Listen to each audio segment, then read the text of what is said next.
Assalamualaikum, selamat petang. Sekarang kita dah sampai ke Felda Lok Heng, di daerah Kota Tinggi juga. Dan kita sekarang berada di Pejabat Koperasi Felda Lok Heng. Dan lepas ni kita akan adakan memberi sumbangan kepada asnaf yang telah terpilih. Okey, itu saja. Terima kasih.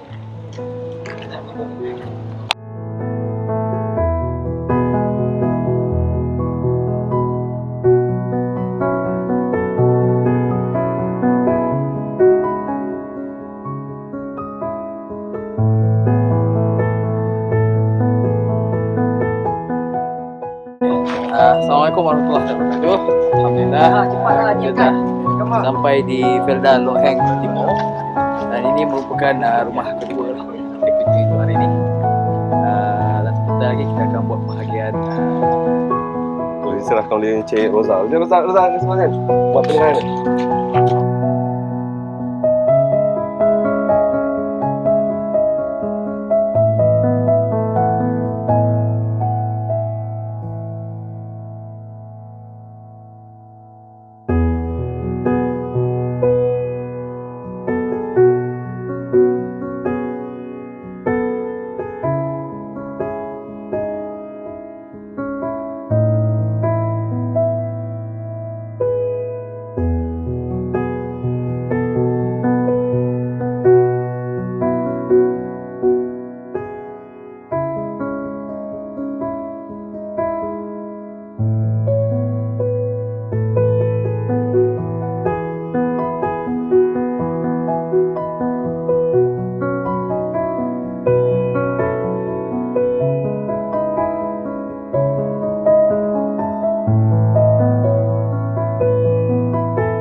Assalamualaikum warahmatullahi wabarakatuh. Misi pertama kami dah selesai iaitu memberi sumbangan kepada 5 asnaf di Kampung Lok Heng Timur. Sekarang ni kami akan menuju ke satu lagi tempat yang mana 5 orang asnaf lagi kita akan sampaikan sumbangan, dan setengah jam lagi kita jumpa.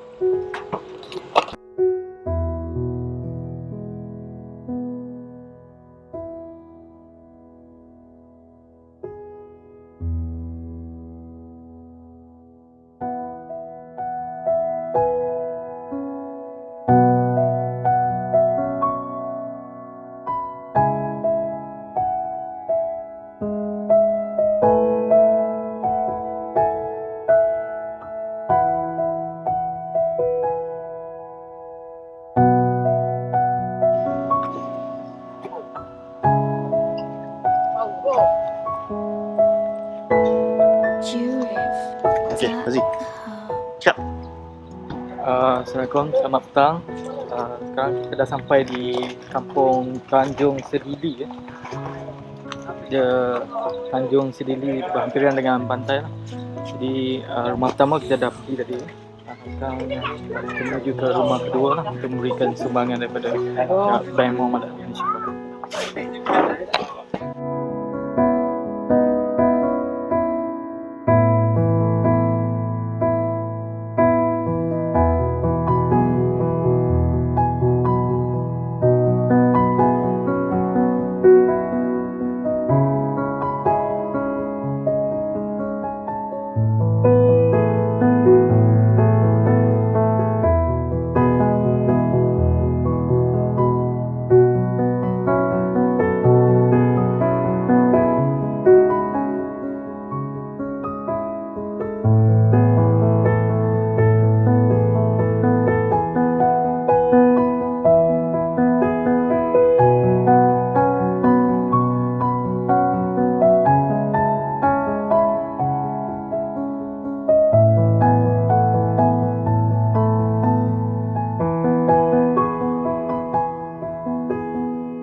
Assalamualaikum warahmatullahi wabarakatuh.